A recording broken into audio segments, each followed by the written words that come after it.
So when I look at these logos, these are not actually Amish owned and operated stores. No. They're actually English people Yes. using the Amish name. Yes. Wow, that Yes. clears it right up. The fact that English stores are using the Amish name to sell their goods is misleading, and it bothers me. Tell me what's inside this store.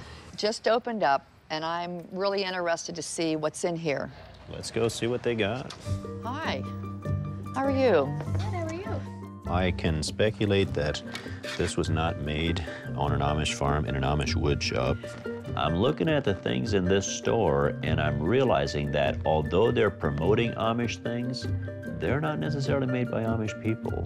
They're really using the Amish name to make a buck for themselves. Oh, check it out. There's a bunch of quilts hanging back here.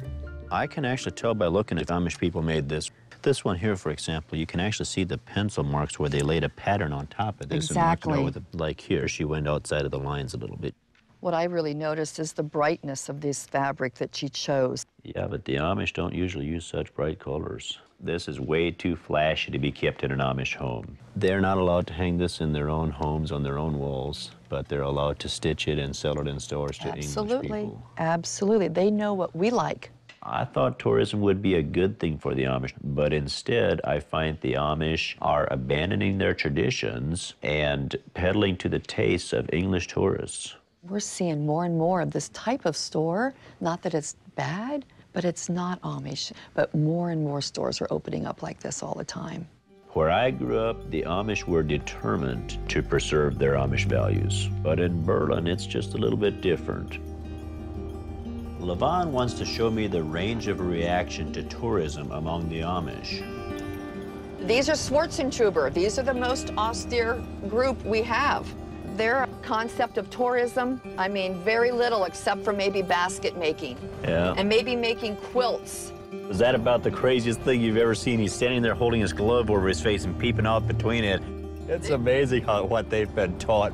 The Amish don't allow themselves to be photographed because of one of the 10 Commandments. Thou shalt not have any graven images before me, or any likeness of the heavens above, or the earth beneath, or the waters under the earth.